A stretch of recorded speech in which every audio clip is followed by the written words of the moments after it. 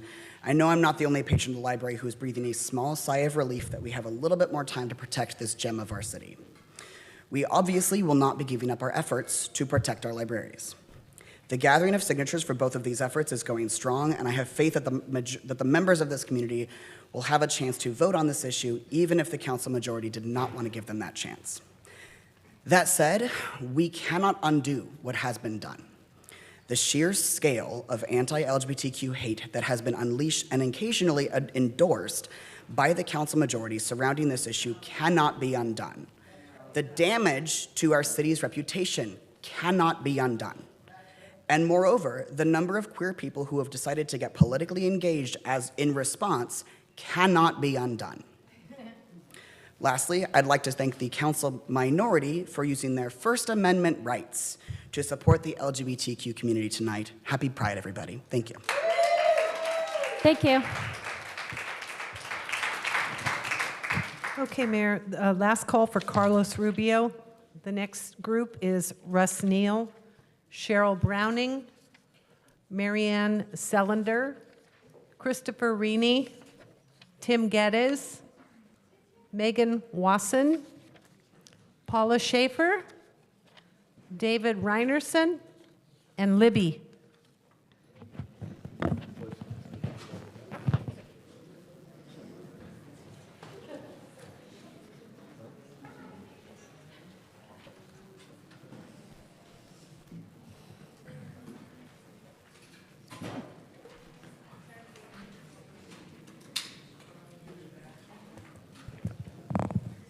Go ahead. Good evening. My name is Paula Schaefer. I'm a 30-plus year resident of Huntington Beach. In the last 30 days, I've spoken to over 425 Huntington Beach residents while they visited the Central Library. I've been gathering signatures for the anti-book banning committee, and I've also been discussing the privatization ballot initiative. Of those 425 speakers, one person said, yeah, I think we should privatize the library. One. So I want to point out to you about 10 little factoids that I've compiled here regarding these people. 99%, probably 99+%, oppose privatization. Most were absolutely stunned that the city's crown jewel would be privatized. They're mad as heck, except they didn't use heck, or the word that you used last meeting. Concerned that beloved librarians would lose their jobs. They're wondering why the RFP process even started. Why didn't you get some information first? They're uncertain as to why the response time to the RFP was so short. They're doubtful that the RFP would have been even issued if the former mayor had not met with the city council members. Curious as to how other cities with a lot more resources were not considering privatizing their libraries, and they're worried that services such as literacy tutoring, citizenship classes, Vets Resource Center, Storytime, book clubs would be discontinued or require payment, and shocked at the idea of a privately managed library. They said, what part of public library includes privatization? This was a loser. You should drop it completely and never bring it back. Thank you. Next speaker. Hi, I'm Marianne Seelander, and I'm a longtime library supporter. 30 years ago, when the new children's wing was built, I spent a month of childcare time creating and donating the window that is in the adolescent reading area overlooking the library, overlooking Talbert. Library is very important to all of us. Privatizing the library was a perverse, sadistic push to stick it to the libs. Oh, snap. The conservatives didn't like it either. should this reemerge, we are ready to stop it, and we will continue to gather signatures. I also oppose the stone, the grant to the stone garden proposal. Thank you. Next speaker. Good evening, Mayor and City Council. I want to first of all start off by wishing Robin a happy birthday again. This is everybody up there, I'm sure. She's one of the crown jewels of the city staff. Anyway, for a council majority that is known for pulling fast ones, I actually am grateful for this one, the pulling of the administrative item on managed services for the Huntington Beach Library. It would have been civic treason to move forward with the swinish LS&S proposal, knowing what was in store for our residents. There was not enough. There was not enough lipstick in the Maybelline warehouses to put on this pig and to disguise its fundamental failings. You know it, and we know it. And you know what they say. Today's lipstick pig is tomorrow's bacon. It's time for the council majority to back away from the trough. Let's have no more pig in a poke offers to mess with our library. I would like to conclude by wishing all of you a happy Juneteenth in advance, or as they say in Texas, once you go black, Texas. Texas, remember the Alamo, the only battle I can recall where most of those on our side were illegal immigrants from the United States. Did we get Mexico to pay for that? Also, we're over halfway through Pride Month. As the anti-Pride crowd would say, it's just 2 more weeks of June gloom. Thank you. Pig out. Thank you. Next speaker. Okay. Good evening, Mayor Vandermark and council members. My name is Russell Neal, and I live in Huntington Beach. I don't care whether we outsource library management or not. I care deeply that we stop allowing the radical left to co-opt our library for their purposes. I care deeply about protecting our children from those who would harm them. The ALA has an initiative called Libraries Transforming Communities. Just who gave our libraries the job of transforming our communities? And what transformation do they have in mind, seeing that pushing highly inappropriate sexual material on other people's children is their passion? Presently, a propaganda campaign is being waged by means of 2 misleading petitions designed to plant false fears of book banning and selling off our library in the minds of voters. This false narrative, funded by Democrats to the tune of $60,000 so far this year, is all about re-electing the anti-Huntington Beach 3, Mosier, Bolton, and Kalmyk. I urge all citizens to see through this deception and vote them out. Thank you. Thank you. Go ahead. Good evening, council members. This past week, I encountered the leftist minions collecting signatures for a misguided petition against the possible outsourcing of library services. They didn't seem to know that the garbage collection is done by Republic, which is not the city. Isn't some degree of outsourcing done by most cities? That was just their teaser, though.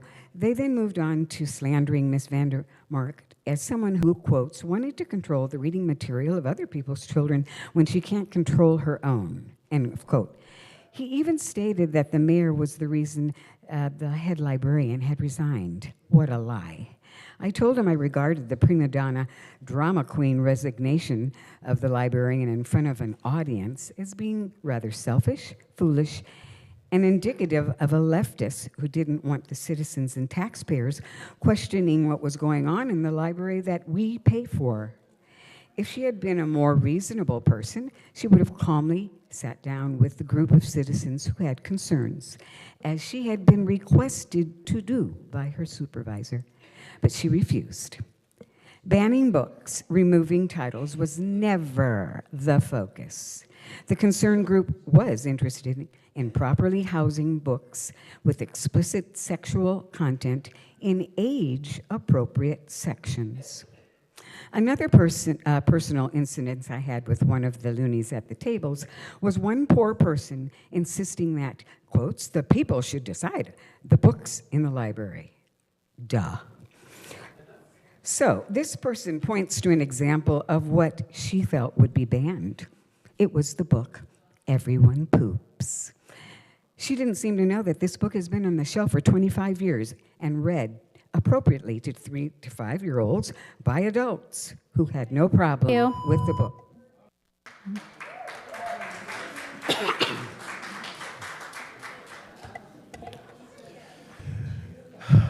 Good evening, Council. My name's Chris Reaney, Huntington Beach lifetime resident. I apologize for my frazzledness as I'm speaking completely off script right now. I would just like to begin with saying that the ALA is not the evil demon it is made out to be by people who dislike its sensibilities. The American Library Association has been passionately against sexual predation for years. The ALA was founded by a guy named Melville Dewey, Dewey Decimal System, that's him. The ALA kicked him out in 1905 because on one ALA conference, he advanced himself on 4 different women, they all called foul, and they got rid of their own founder. They have been vigilant against sexual predation ever since. Just because you don't like them doesn't mean they're the bad guy. That being said, I originally was going to speak on agenda item 24452, but that changed. But I'm just dumbfounded because when I looked at the RFP, item G4, page 9, mentioned talking about to stakeholders. The stakeholders have said don't privatize or don't outsource if you prefer, and they have been ignored. Likewise, selection criteria D on page 13, cost proposal was only 25%. For a thing that was always presented as we need to save money, desperately need to save money before we are in a multi-million-dollar financial shortfall, why was that only 1/4 of the criteria and never explicitly stated in the supplemental questions? Look, we know that the city is important and that tourism is important to the city, but we're just making a culture war that makes us look horrible to the rest of the world. Lastly, as it is June, I hold this up as a reminder that Jesus Christ came to save everyone's souls, not just middle-class heterosexuals. Happy Pride. Thank you. Next speaker. Hello, City Council. My name is Megan, born and raised in Huntington Beach. I'm here tonight about the library privatization. While I understand that this proposal was withdrawn by the corporation itself earlier today, I would still like to speak to explicitly state my support for keeping the library system public in the future. I hope City Council will not entertain further proposals. My concern that this fight is not over stems from the fact that City Council was not responsible for the termination of the proposal. So again, please keep our library system public. I would much rather be enjoying a big ass salty rim margarita at a Taco Tuesday than having to come here and speak. So please keep it public. Thank you.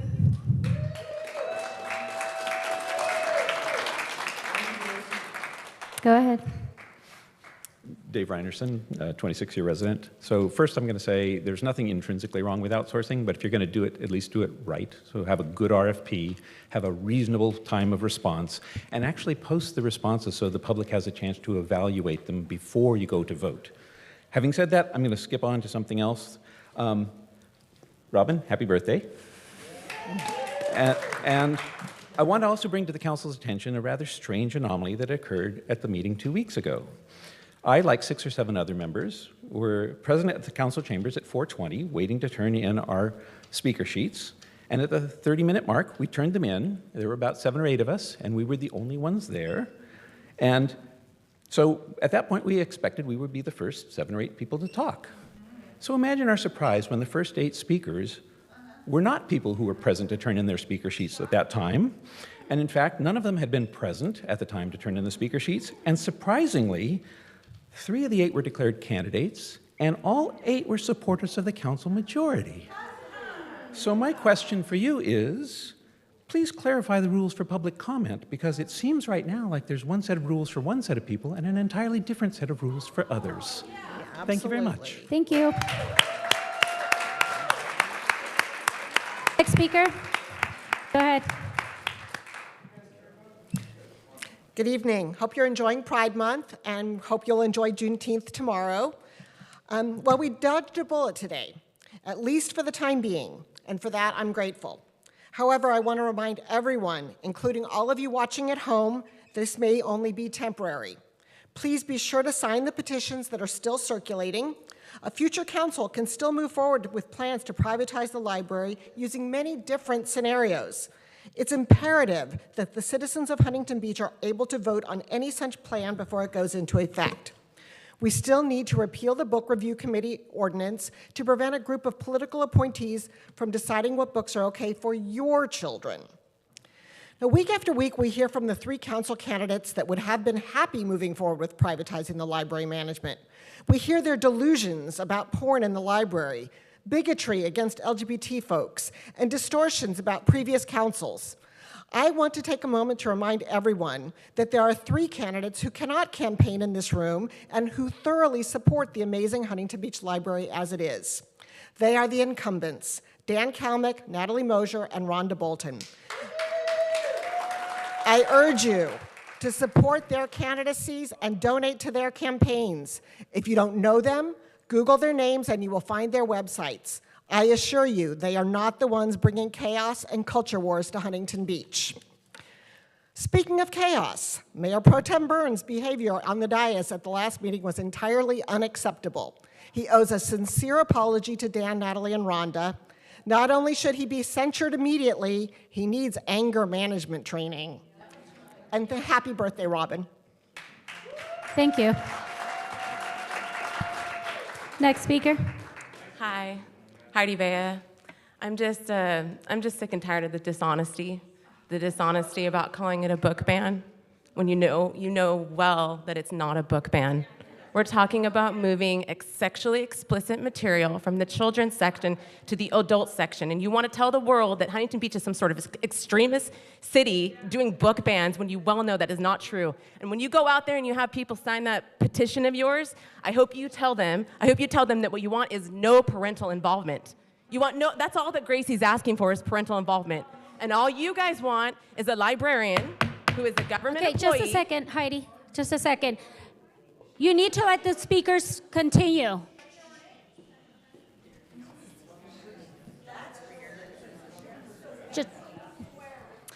What you guys want is a government employee. A librarian is a government employee to choose, to have moral authority over what our children should be reading. And you're fine with the government employee when they agree with your leftist agenda. But when it's these government people you disagree, do you see the hypocrisy? There's so much hypocrisy on your side. I don't want to live in a society where public funds are allocated to sexualizing our children.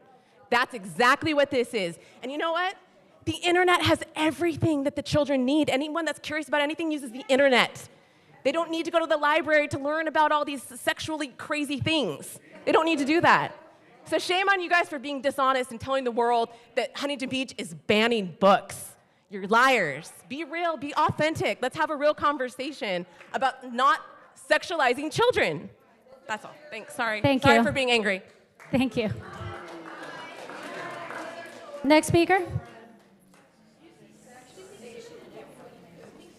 Good evening. My name is Carlos Rubio. I am the president of Teamsters Local 911. And, you know, I proudly hold this flag up on Pride Month. But, you know, I just heard what I heard, and I see what I see. And listen up, everybody. The world is watching. The world is watching Huntington Beach. I respect all these folks. You have a very difficult job, and you probably don't even get paid. It's a tough job, but the world is watching. I want to acknowledge all the city workers, all of staff for all their hard work.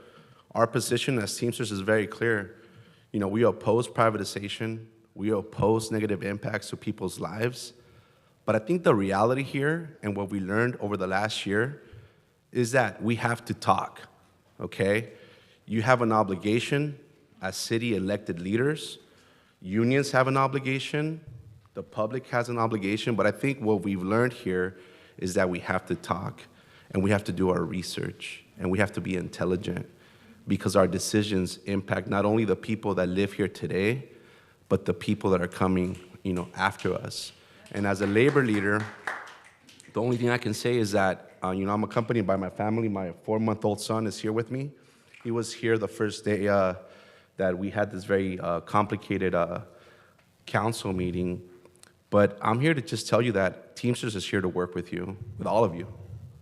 And Teamsters is here to continue to improve and maintain the quality of life of all of the people of Huntington Beach, not just a few. God bless you, and God bless America. Thank you. All right. The last group, ready? The last group, Jerry Donahue, Dina Chavez, John Carcer, Heather Sudak, Laura Lavin, Joyce Holmes.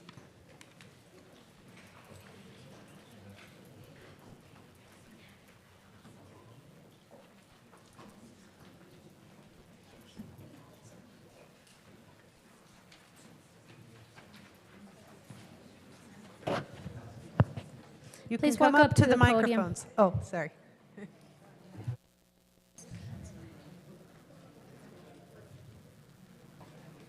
Go ahead. Hello, my name is Dina Chavez. Happy birthday, Robin. Nearly 1 year ago today, I stood at this very podium with so many members of the community, friends I didn't yet know I had. On that night, I told this council that all these people were here because this community loves its library. 1 year later, we are stronger, more resilient, and more enthusiastic than ever. Today is a milestone in our journey, and we must remain vigilant and passionate. Our library is a living, breathing entity shaped by us all, and it deserves to be protected and defended for ourselves and future generations. I want to thank the community for standing up for our library, for attending rallies, signing petitions, putting out yard signs, writing emails and letters to the editor, talking to your friends and neighbors, and supporting our librarians and staff. The unsung heroes who have weathered this storm, stood firm, and bravely defended our beloved institution. We owe them our deepest gratitude. Thank you, everybody, and thank you to the Teamsters and the OCMEA, and long live the Huntington Beach Public Library. Thank you. Thank you. Next speaker, go ahead. And with that, good evening. My name is Heather Sudak. I'm a citizen, teacher, business owner, and homeowner of Huntington Beach for almost 10 years. We are all here because we care about our kids. Our common ground is the well-being of our youth. So let's keep this dialogue going. What kind of community do we want to be? When knowledge is censored, then valuable information is inaccessible. It's the responsibility of individuals and families to have their own conversations about what books are appropriate with their kids. I am against the privatization of libraries and the banning of books. The wonderful thing about America is having the freedom to have equitable and accessible public services and having the right and freedom to knowledge that is not censored. The library is one of those crucial services the city has to offer its citizens. It is not the job of local government to dictate and control this public service. It is up to individuals and families. Growing up, the library was a safe haven for me, a place where I found my passion of creating picture books, Having all books available to me was necessary in my growth and success. I also see how books impact my students, help them feel seen, heard, and help them grow. The banning of books and controlling of information is harmful to our youth, and I'm here to speak up for what is in the best interest of our children. If anything, the libraries are the solution to any misinformation, not the problem. Please keep libraries public resources for our community. Again, I ask, what kind of community do we want to be? A community that tells each other how to be, or a place where we can be free? Thank you. Thank you. Next speaker.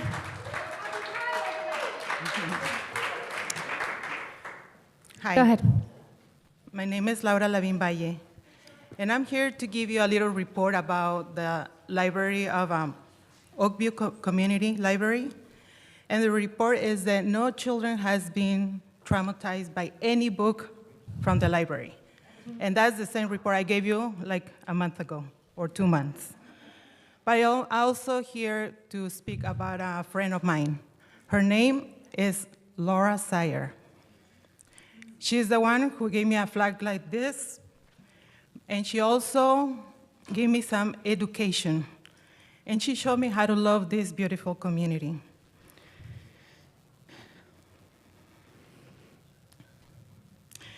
I know, even though the flag is not displayed outside of this building, this flag belongs in my heart. Because this is a reminder that one day I hope that everybody loves every human being in this city. I also want to honor her fight for keeping the conversation open.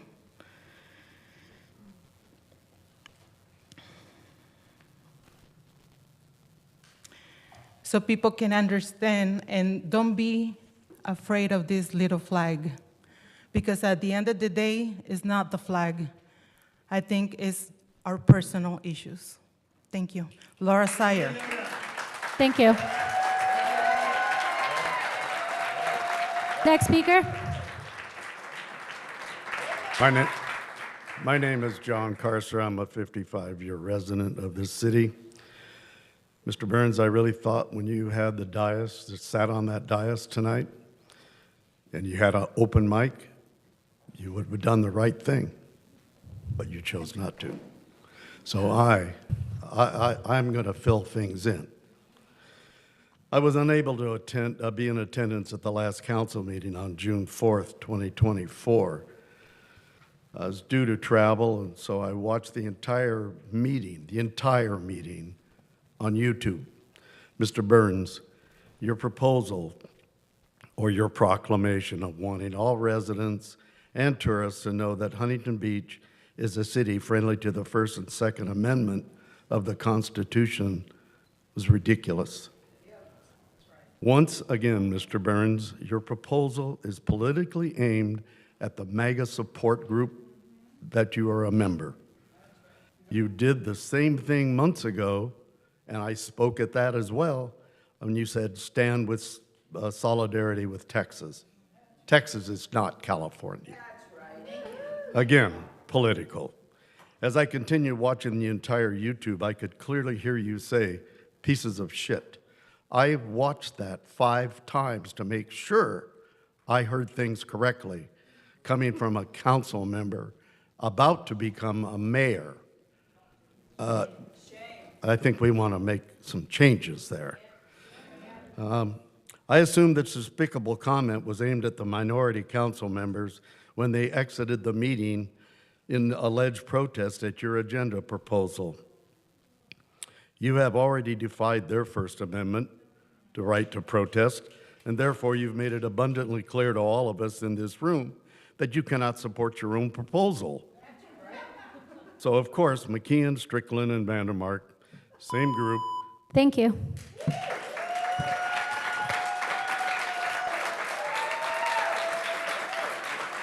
Next speaker, go ahead. At the last council meeting, the council approved the imposition of an additional 2% occupancy tax on hotel occupancy. This now moves Huntington Beach to one of the highest rates in the county. It passed on a 7-0 vote as Kelly Miller and Visit Huntington Beach do an excellent job of promoting tourism and supporting local businesses. But it is not solely new additions to the surrounding communities that is causing this lull in Huntington Beach occupancy. It also includes the bad press in newspapers driven by the actions of the current council majority. These two articles have come in the last 2 weeks. First, Terry Sorza, Orange County Register, June 4th, the title, Welcome to the Theater of the Absurd, starring Surf City Council members. And in here, this is the last meeting where Mayor Pro Tem Pat Burns was standing up for the First and Second Amendments. I feel these documents have been around for 250 years and are enshrined in our culture. Second, the City Council is a process-driven body that deals with local interests and hopefully compromise. If he wants a better corollary, Mr. Burns, I suggest you look at the Constitutional Convention of 1775, hot summer in Philadelphia, lots of acrimony. But at some point, they worked together, they compromised, and we have these documents that we so cherish today. Somehow we need to spend another hot day in Philadelphia to get back to that point. The second article's about has already been discussed with your language. I would just like an excuse.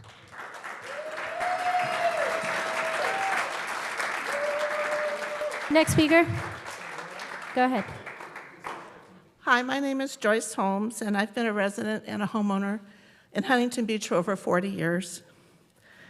I've always been really proud of the diversity of our city. And I've been very dismayed watching the various council meetings in the last couple months on television and seeing the divisiveness, and I just want to express my dismay at the way that some of the people on the council speak and treat some of their other colleagues. You know, I've had the same neighbors for 40 years. I don't even know what political party they belong to. I don't care. It's how they treat me and how I treat them. And the name calling has got to stop. Fearmonger, liar, pedophile. It's disgusting. I was watching a meeting about a month ago, and a woman stood up here and looked around and said, there's all these pedophiles in the audience. That's terrible. You don't label people, you don't call them names, and that is totally, totally disrespectful and untrue. And it's just, I'm sorry, I don't have this written as well as some of the others people, and I'm not speaking as eloquently, but I want to tell you that we can do better. You are my neighbors.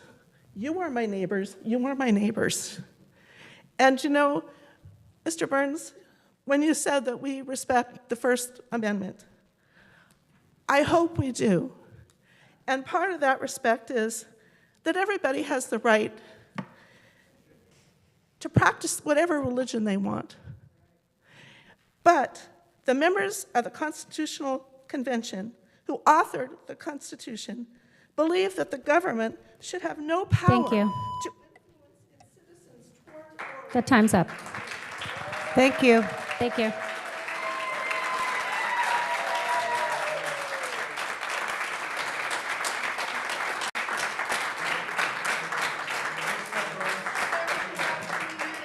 Do we have anyone else? No one else, so. Okay. Close the public comments. Okay, moving on to council committee appointment announcement. Does any council member have any appointed announcements? Go for it. we're going to put Jeannie Paris onto the calendar. Huh? Yep. And Joe Pena is going to be put on CPAB. Thank you. I'm sorry, Mr. Burns, can you repeat Jeannie's appointment? What? Jeannie Paris is going to leave CPAB and join the calendar. We'll do her later. Yeah, well, okay, then I'll announce her later, but Joe Pena is going to be put on CPAB. Thank you. Thank you. Anyone else? Okay. AB 1234 reporting. Does anyone have anything to report? Openness and negotiations. Does anyone have anything to disclose? City manager's report. Do you have a report? Nothing to report. Thank you. Moving on to consent calendar, items 2 through 6. Does anyone have anything they want to pull? I'm pulling number 2. Okay. I'll move the balance. I'll second moving the rest of the balance. Okay, Councilmember, you said 1 and 2? I mean, you mean 2 and just 2? Okay, so items 3 through 6. All right, let's go ahead and vote. Councilmember Mosier? Aye. Bolton? Aye. Burns? Aye. Vandermark? Yes. Strickland? Aye. McKeon? Yes. Kalmick? Aye. Okay, items 3 through 6 pass 7-0. Thank you. Councilmember Kalmick. Thank you. I wasn't going to pull this item until earlier in the meeting, but it appears there's an omission in the minutes from June 4th on page 19. I wasn't here for that portion of the meeting as I was exercising my First Amendment rights to protest, and I listened to the meeting on the way home. I'd like the minutes to be amended to include Mr. Burns' statements about the council members who were exercising their First Amendment rights. Under regular times, I would have agendized a censure for breaking decorum rules, literally approved earlier in that meeting. So I ask that the minutes reflect accurately what occurred at that meeting and the language used for posterity. With that, I move the item as amended. Second. I just have one question. What reference are you? What language are you talking about? Language.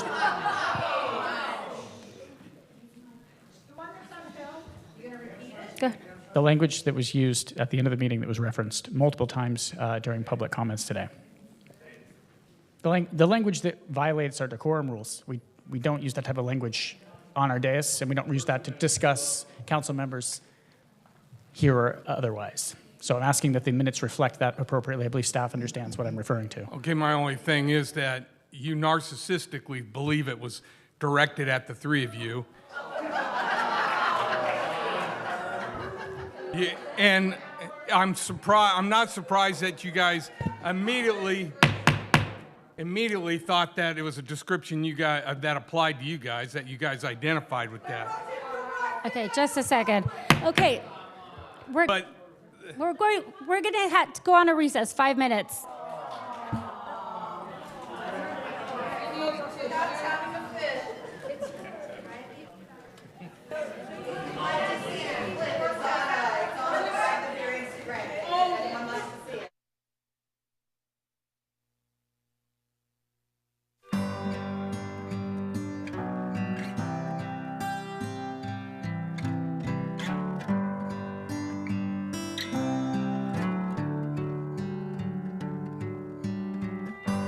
So you're looking for the secret that got me here.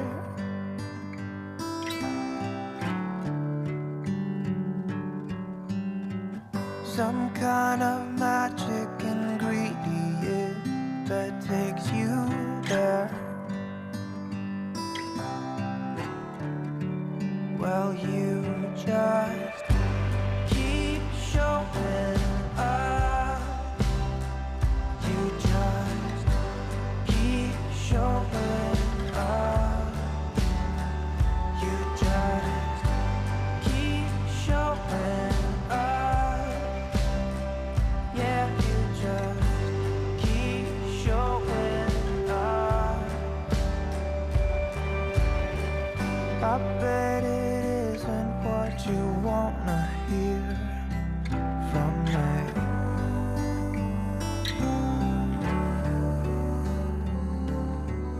No, you just wanna find some kind of lucky pill for free. But you just have to keep showing up.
It's the sign of the times, I do believe.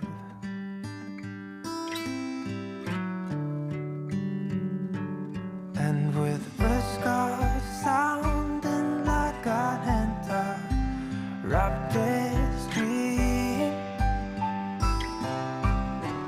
once more I tell you, keep showing up.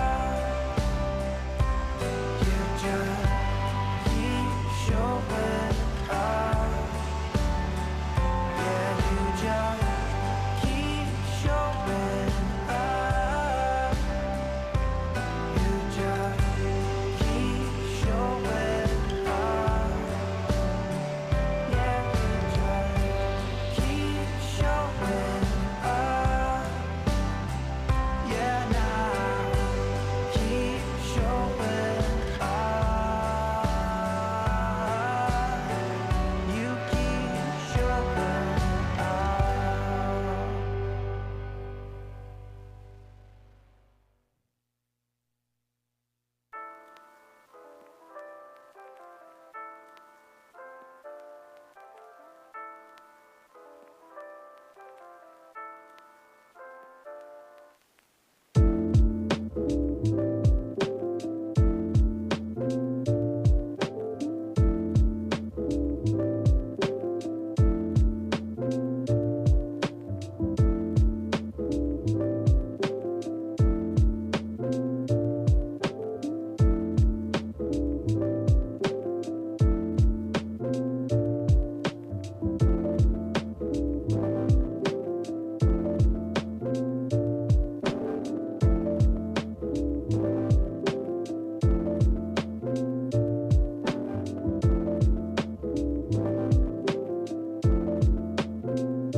Let's get started again. With that, I'd just like to make a substitute motion to let the minutes be reflected as originally stated.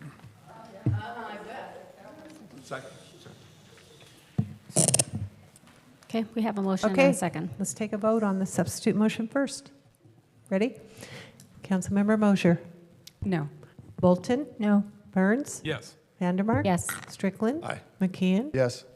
Kalmick? No. So the item passes 4-3 with Mosher, Bolton, and Kalmick voting There's no. a point of order, Madam Mayor. It's a point of order. That vote and the discussion will appear in next month's meeting minutes, correct? Yeah. Okay, thank you. Okay. Moving on to administrative items. Staff? Yes, thank you, Mayor.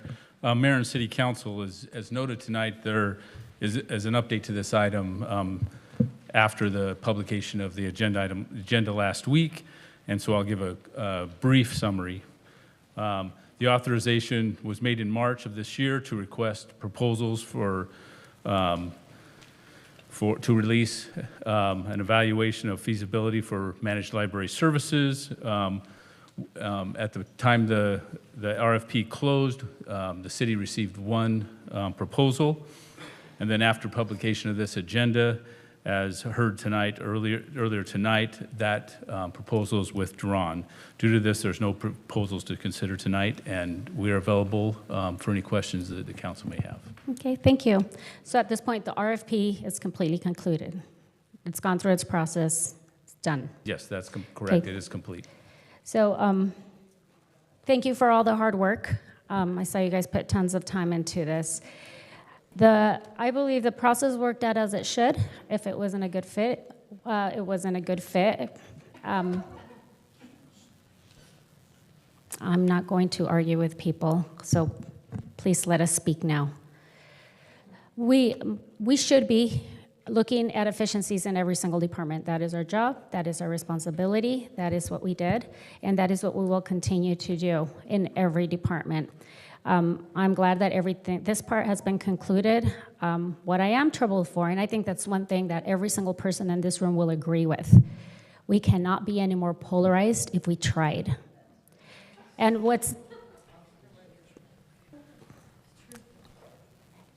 And one thing that does not help bring unity or find commonalities is when people spread misinformation, which has been happening throughout this whole process.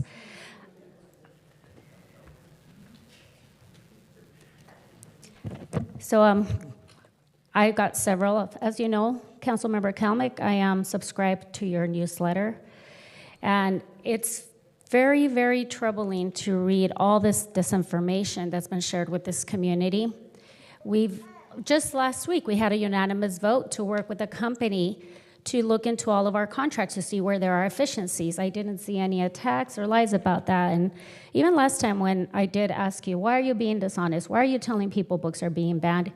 Once again, you were being dishonest here. You said, I didn't say they were being banned. I said that this could lead to book banning. All while at the same time, I am looking at your emails that you've been sending. If we don't find some way to communicate honestly, nothing's going to be improved. I don't think anybody here likes what's happening in here.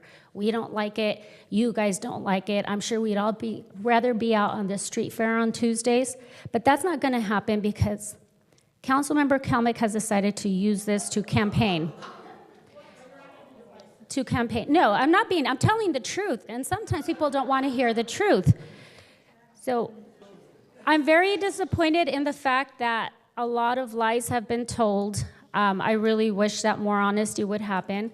I will continue to focus on looking for efficiencies. It is our job, it is our responsibility. I am glad that at this point this is over. So, thank you. So anyway, that's what I have to say right now. I really hope that at some point there could be a little bit more, I don't know, cohesiveness. Yeah, just plain simple civility. I mean, just to get this, just to have to call a recess here because you guys are sitting there bickering and mocking people and heckling. That's what we used to do in middle school. And we're sitting here trying to conduct a meeting.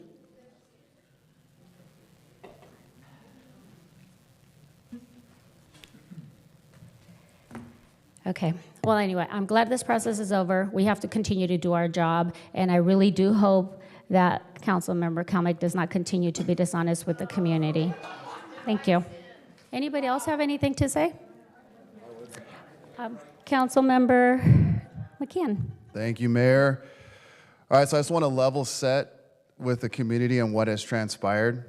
When myself and my colleagues that I was elected with were sworn in December of 22, we were faced with looming budget deficits, and we only had 6 months to try to find a solution to solve them.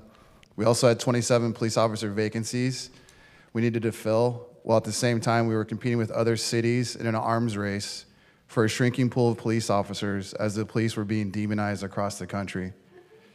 We set out on a plan to look into every city department to create operational efficiencies in order to create cost savings to the taxpayers by reducing our expenses. Yes, including the attorney's office, as it's cheaper to have attorneys in-house on a fixed budget as opposed to outside legal counsel that is paid high hourly rates, and we desperately need prosecutors to prosecute quality of life crimes. There was and is a ton of pressure from many people to solve these budget issues by increasing taxes on the residents. Councilmember Kalmick, Mosier, and Bolton tiptoed around this at our last meeting when we adopted the budget. They said, quote, "We can't nickel and dime our way there. We have big pieces of revenue we need to figure out." Translation, raise taxes. Myself and my colleagues that I was elected with will not support that, as we know we can and must create operational efficiencies in order to increase revenue and lower expenses. So when you cut through all this noise and just distill down what has transpired from the beginning of this process, we simply issued a request for proposals about potential cost savings and operational efficiencies to the library system. Not a request for contracts, a request for proposals that we would review.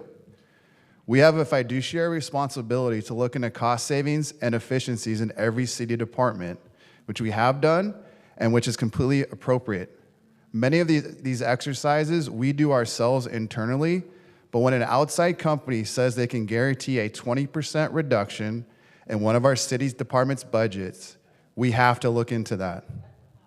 In this case, that happened to be the library budget, but it's incumbent on us to explore that option, perform our due diligence, research and analysis, which we have done. That doesn't mean any action will take place, but it's wholly appropriate to perform our research through the request for proposals process. We understood the concerns and the sensitivity about the library, and we were very judicious in our research and analysis. Nothing was rushed in this process, and careful and diligent review took place. Perhaps we will learn something through this process, as the mayor said, about cost savings and inefficiencies that we can institute ourselves. But how will we know that if we don't perform the initial research? To say this process has been flawed or not worth doing by opening up this can of worms is factually false and wholly inappropriate. The amount of fear and division that was unleashed in our community simply for us performing our fiduciary research, which we were elected to do, was completely irresponsible and shameful. Basically, what some residents, friends of the library members, and council members Bolton, Mosier, and Kalmick through his campaign emails were saying is that we can perform cost and operational efficiency analysis on every city department, but the library is untouchable. I'm sorry, but this is wholly unacceptable, irresponsible, dangerous, and all of the hyperbolic hyperventilation was premature and prevented city staff from performing their duties in an efficient and responsible manner. Council members Bolton, Mosier, and Kalmick, you guys knew this type of analysis was common throughout the city. And instead of handling this with professionalism, fairness, reasonable debate, and maturity, you instead took the path of whipping up the community through fear, division, falsehoods, and hyperbole, which is extremely counterproductive and dangerous. People actually resigned because of this premature hysteria. Protect HB. Okay. Protect HB is coordinating with you guys and promoting your campaign websites off of this issue and asking for donations to your campaigns. You could have said, let's explore this further to see how they can reduce our library budget by 20%, and then let's see if we can implement those ideas ourselves internally, like the city, like we have been saying this whole time. Instead, it's been a constant stream of manufactured hysteria, which has created confusion and division in our city over us simply trying to perform our normal fiduciary duties. You often talk about how negative press hurts our tourism industry, but it's your intentional, divisive actions here that are creating this unnecessary negative situation because you're so focused on tearing us four down that you don't care if it tears down the city in the process. That's not real, responsible leadership. This exercise was performed for potential outsourcing of city functions in order to create efficiencies and savings for the taxpayers is not a new process. There is a long history of the city outsourcing functions to create savings and efficiencies for the taxpayers. As an example, in 2003, we outsourced our mail services, workers' compensation, and library custodial work. In 2010 and 2011, we outsourced many public works functions like street sweeping, slurry seal, carpentry, graffiti removal, paint, block wall repair, tire replacement, etc. And we were able to reduce our public works staff from 259 employees to 199, which saved our residents millions of dollars per year in tax savings. At the end of the day, I was not willing to move forward with this proposal as I'm not convinced that the financial savings could be guaranteed, and I don't believe they outweigh the negative community impact as I want to do what's in line with the community. Having said that, this was a completely appropriate exercise to go through as we have learned several ways that we can create operational efficiencies ourselves as well as to create new revenue opportunities.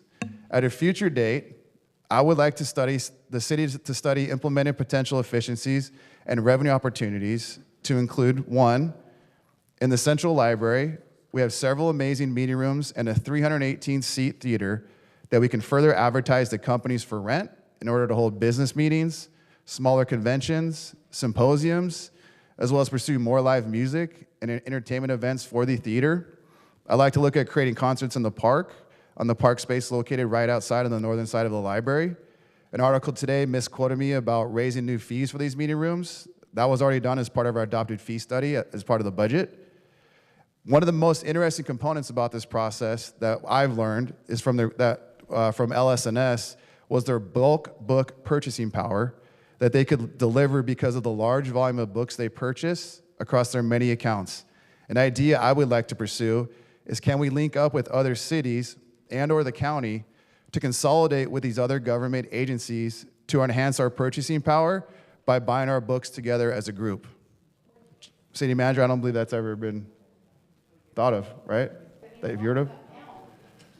Not that I'm aware of. So that's one idea I'd like to pursue. And then I've also learned that we are spending about $1 million a year on temporary employees. So could we potentially supplement some of those with volunteers where appropriate? And lastly, we do not have a contract with the Friends of the Library. We need a memo of understanding with the Friends of the Library with defined use restrictions language so that the city can maximize the operational efficiencies of the library and further enrich what the Friends of the Library offers. This MOU should delineate roles and responsibilities for legal clarity and key performance indicators and metrics to gauge success. When this process actually started all the way back in December, I emailed the current president of the Friends of the Library, Martha Elliott, and I requested to meet with her to learn more about the Friends of the Library program and understand things from their perspective.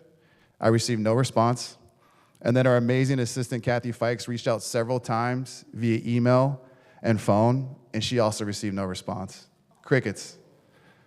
This is very unfortunate, as I was hoping to have a respectful and constructive dialogue with a group that the city is supposed to have a symbiotic relationship with. So let's get an MOU with the Friends of the Library so that we're all on the same page and we can maximize what they offer. And lastly, these are just a few ideas, and I know we can come up with additional offerings as there is a lot of untapped potential, especially with the Central Library building, that we need to fully realize. Thank you, Mayor. You know, I just noticed there's a young man up there. I am so sorry you have to see this. This is, excuse me, I'm speaking to the young man up there. This is not the way adults should behave. So I'm sorry that you had to be here and see all this. We have an infant in a stroller over here, and no one seemed to care that this is an example that's being set. So anyway, I'm done. Anybody else have anything to say? I do. Council member? So let me first say, Mr. McKeon, that when I talked about finding sources of revenue at our last meeting, I specifically referenced cannabis and taxes on short-term rentals as things to explore. I said nothing about raising taxes, never have, and I won't. So I don't appreciate the suggestion that that is what I am talking about. I can speak for myself. I don't need you to do that. With respect to this RFP, let me tell you the reason why people are upset and people were fearful. Because of the way this process worked. If the council, and the council has done this multiple times in the past, is curious about an issue and it is something that the council's not familiar with and the staff is not familiar with, council directs the staff to do a study session. The staff may do that, give everybody an opportunity to learn at the same time. The staff may then put out a request for information. Those things seek, I guess, information from potential bidders, but the information that they provide is not confidential. It's only when you get to an RFP, which is a bidding process. My understanding of our procurement rules is once that happens, their bids are confidential, the information that comes in to the staff is confidential, and the public can't see it. So, the staff, I'm not blaming the staff because they had to deal, they did the best they could with what they had to work with, but I never got an explanation because the question was asked why we were starting with an RFP. And let me also point out that if I remember the wording of the resolution correctly, it directed staff to come back with a contract. So heck yeah, people were upset and scared. But to sit here and blame all of this on us, no, that's not appreciated because there's plenty of reason why people were worried about what this process entailed. In the future, I would hope that if another situation like this presents itself, it will not be conducted like this. there was no reason to go straight to an RFP. I think that just created unnecessary concern on the part of the community. So finally, if all this work was done, where is it? Because I haven't seen it. The staff memo was 2 or 3 pages long that was attached to this, and I haven't seen anything else. So I would like to see the work made publicly available, everything that was produced, to review this, because we were not invited. I know I was not invited to do any kind of evaluation or work. So I will show your work. Thank you. Anyone else? Anybody else want to say something? Councilmember Kalmick. Thank you, Madam Mayor. So I want to address some of the comments tonight. This was some Class A, I don't know if my new suit got singed or not from the gaslighting, but Procure America looks at existing contracts and looks for efficiencies like our Edison contracts or our cell phone contracts or other types of existing contracts. It doesn't look at outsourcing other things. It looks at efficiencies and ways where we have multiple departments and a lot of bureaucracy and trying to consolidate for cost savings. Book banning, again, I've said this multiple times. The committee that was created has the ability to stop books from coming into our library, new books from coming into our library, effectively banning new books from coming into our library. That's a committee that can, it may not be its primary control, but it can ban books. All right? Looming budget deficits. In 22-23 budget, that was the last budget passed by the last council, there were no budget deficits projected.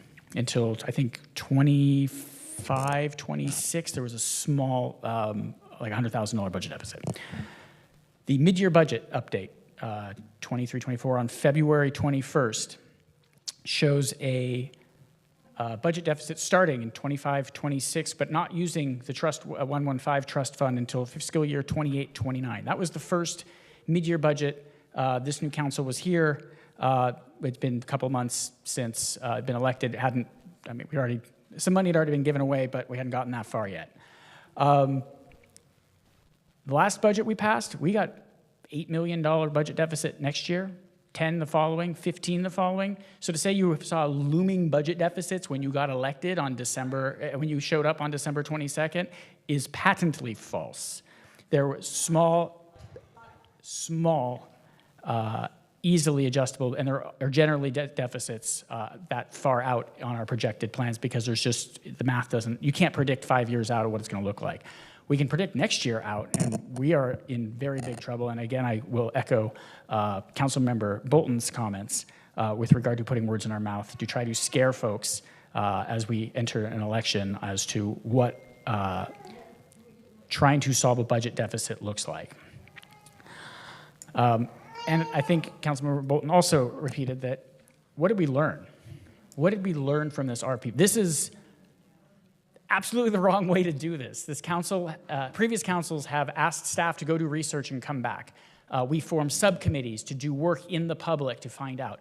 I never saw what LS&S's response was to ours, and I never saw it. So I don't know how we could have learned anything through this process, because none of us could have been able to speak to LS&S as a bidder on this process, or it would have corrupted the process. Their bid was confidential.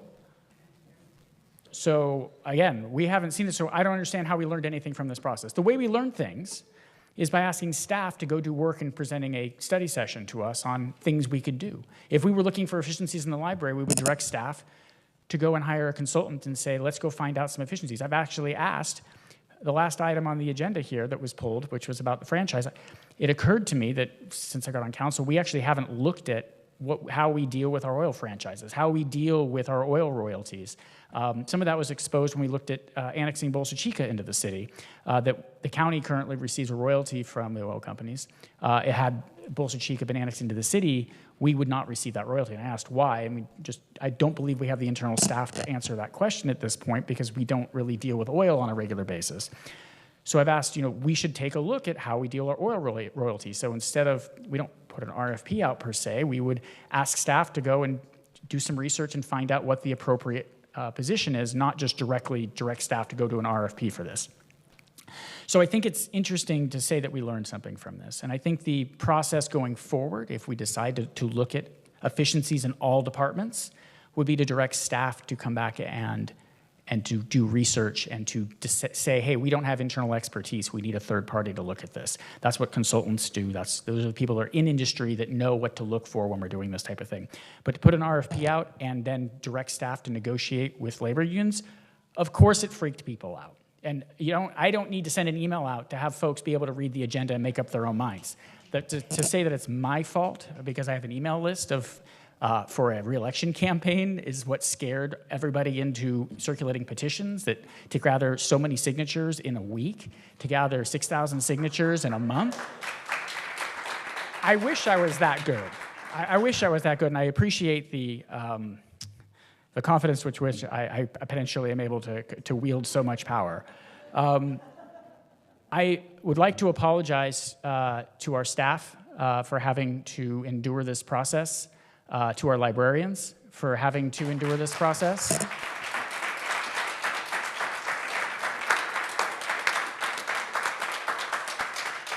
For folks that have left the organization because of this process.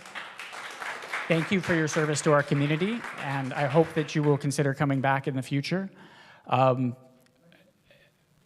Again, this is not the way the board of directors of a 1,500-person organization should take care of its employees.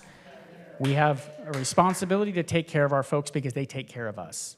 They're the ones that take care of us when you call 911. They're the ones that make sure that 911 can get to your house because the roads are paved. They're the ones that handle and help you learn something if you go to the library. They're the ones that that help organize and put on summer events. They're the ones that make sure our computers work. Trying to hit every department as we go through. They're the ones that make sure the minutes are accurate or not. The ones that process your building permits. And the ones that make sure that we communicate appropriately outside the city. So I think that we need to get back to what we do best in this city, which is to make sure we do our bread and butter, which is to make sure that we have our good parks and to make sure that we have roads and we make sure that we have public safety and that our beaches are second to none. And I think that learning and listening to staff and the expertise that is here on how these processes work and how we've done this historically in the city could have avoided a lot of this. If we were looking at, and we are looking to save money because we are facing deficits. And so I think that I don't ever want to have to go through a process that's broken. And ideally, we would like to see some policy brought forward that would discuss a better way to do something like this in the future. I think that looking at one of the smallest budgets in the city to try to find a way to start plugging holes in our budget is not really the best way to go ahead and do that. But I think, again, we're going to have to get serious and make some very hard choices in the coming months. And I think by the end of the year, we'll have a really better picture of what the next several years look like. So those are my comments, and thank you very much. Councilmember Moser.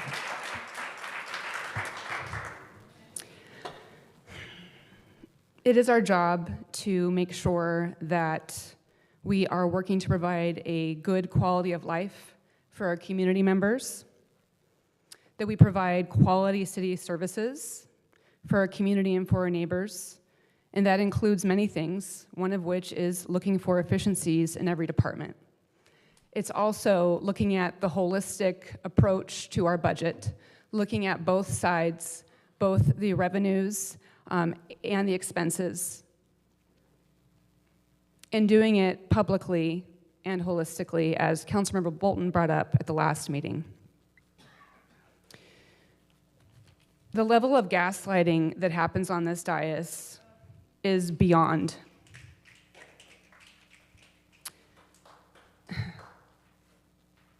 This council majority got elected through fear and disinformation. Make crime illegal again. End homelessness in 90 days. There's poop and needles everywhere on the streets. There are tents up and down Beach Boulevard and PCH. Only to come in and to find out the crime was already illegal, that there is an incredible group of people working in this community and in the staff on homelessness, and that it takes a lot of time and a lot of work. And fortunately, that work has continued. Fear and disinformation, fear and division, when on the first day in this dais, I sat next to a council member who spat into the room that the adults were now in the room, and the crowd applauded. From the same council member who repeatedly says that agenda items are just an idea. This RFP was not just an idea. It had massive, massive consequences.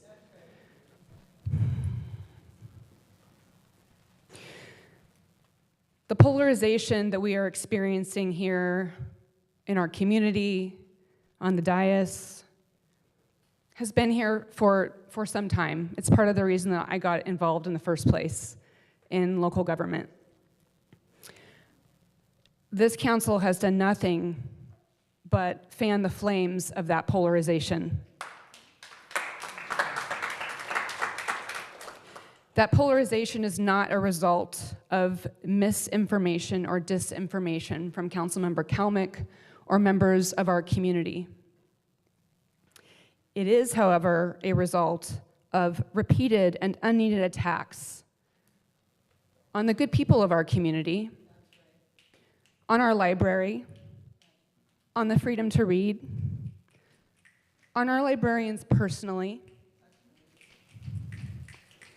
and on our kids' access to information. The polarization is also a result of repeated efforts to get in the news. Political theater is not helpful for our city. Our job is to work together as a community, to be the board of that community, and to try to make sure that our city is seen as a shining oasis by the sea.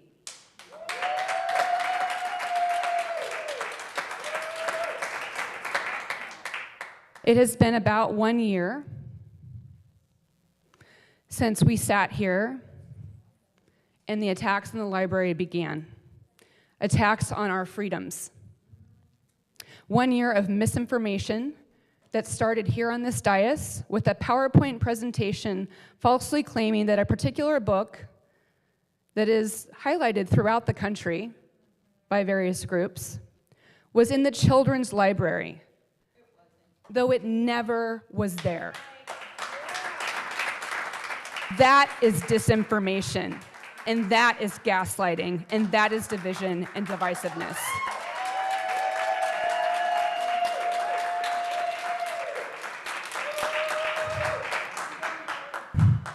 There is a cost to all of this. There is grief for the loss of valued team members. Our librarian that came before this council wasn't being dramatic.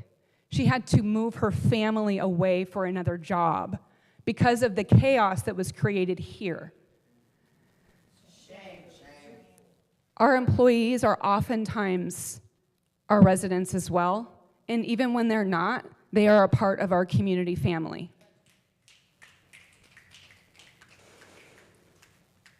There's also a cost to people's time, which has been stated.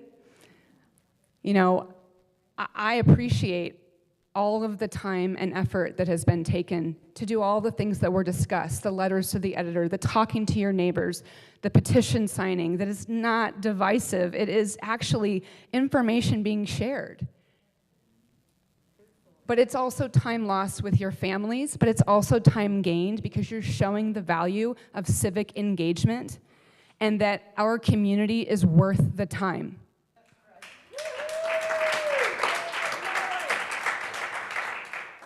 There is a benefit to all that's happened over this last year, and that is a galvanizing of our community across party lines. Because our library is not a partisan institution, it is a public institution. And it is a bastion and a beacon of our democracy. And it's important that we have access to all sorts of ideas so we can talk about it. You don't have to agree with them all, but we have to be able to talk about that. So I give kudos to all of the people who have worked so hard, who have faced down fear every day, not knowing if you'd have a job as you move forward, for collectively working together with community power, with people power. I hope that you keep signing those petitions and that it gets on the ballot and that you can punctuate this effort and end it at the ballot box. It is time for us, I hope it is time for our community to move together towards real conversations, to get back to good governance and not political theater, to continue to put democracy to work and to continue the momentum that you have. Continue the conversations with your neighbors even when it's uncomfortable. Ask the question when you hear things about things that you know not to be true. Ask them, tell me more, have a real conversation. That's why we had our community cafes before, because we can't do this, we can't pave our streets, we can't have good water, we can't have infrastructure if we can't talk to each other.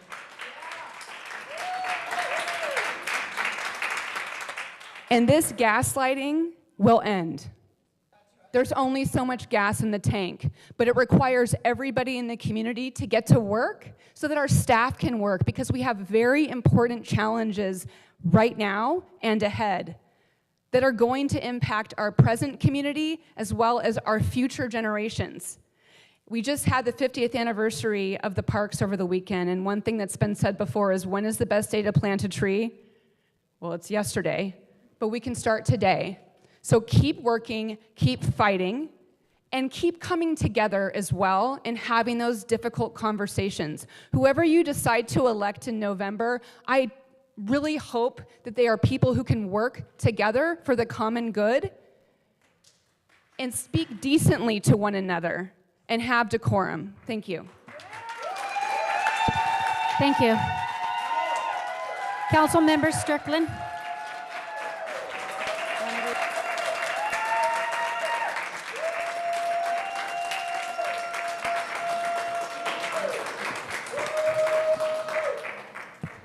So this process is a process of government interaction with the community. Look, at the end of the day, us as elected officials, it's our duty and our responsibility to talk to citizens throughout this community and do what we think is right for the people of this community. And so, therefore, when we move forward on this process, I believe the process worked. At the end of the day, I've talked to many residents in conversations and engagement from the community. And even after discussions with a lot of the folks within the community pretty much said, even with the possible savings, they didn't want to contract out for the library services. Yeah. So that's where we ended today. That's where we are. And I just want to point out, by one of my colleagues' definitions of banning books, our current library has to procure books, and some books make it, some books don't. So then our current library is banning books. At the end of the day, there's millions of books out there, and if by procuring some books and not other books is book banning, that's what our library does today. So that definition just doesn't sit, in my opinion. And I will point out, one of my colleagues said, about the budget. We did walk in with a budget. In the 22-23 budget, we had an out year, over $7 million deficit for budget year +1, which is 23-24, which is this year's budget. And instead of passing a budget that had a deficit this year, and that was last year's budget, we addressed and made some reductions, and therefore we had a minor surplus moving forward. So the fact of the matter is, when we walked in, we did have an out-year budget deficit of over $7 million that we fixed, that we made reductions and had a somewhat small surplus. And the other thing to also keep in mind is we don't roll over our surpluses in our budget. Our budget surpluses go into different funds to pay down debt, to save for rainy day funds. So when you see those budgets, we don't roll over our surpluses like they do in the state and the federal government. We actually put those in different accounts for rainy day funds. So when you say we have these looming out, it's because we don't roll over our surpluses. Number three, I would like to point out. No, number four. I hear a lot of lecturing from some of my colleagues to say this is not the way that you act as a board of directors.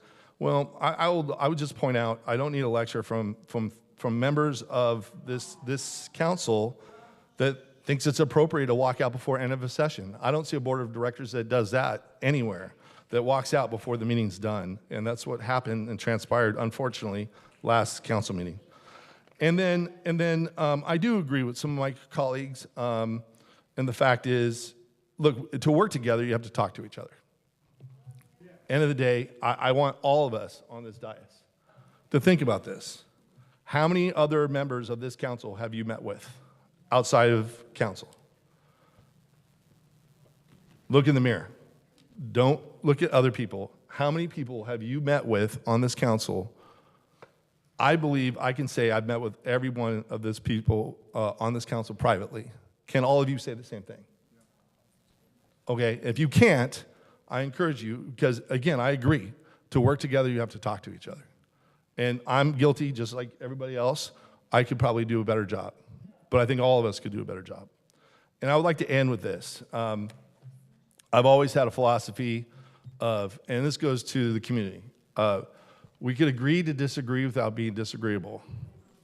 End of the day, I think too many times we might disagree. We have different life experiences, different backgrounds. We come to a different place. But I would encourage people to understand that, yes, every one of us on this dais are, I believe, trying to do what's right for the community. We might have a different philosophy on how we get there, but at the same time, I do believe everybody on this dais wants to make Huntington Beach a better place, but we could agree to disagree without being disagreeable, and that's not happening. And at the end of the day, I think all of us need to look in the mirror and try to do better.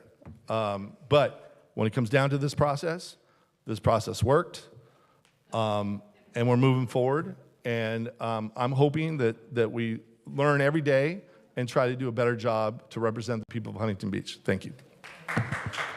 Okay, so that's the final item. We have nothing left on the agenda, so do I have a motion to adjourn? Motion adjourned, second, we're adjourned.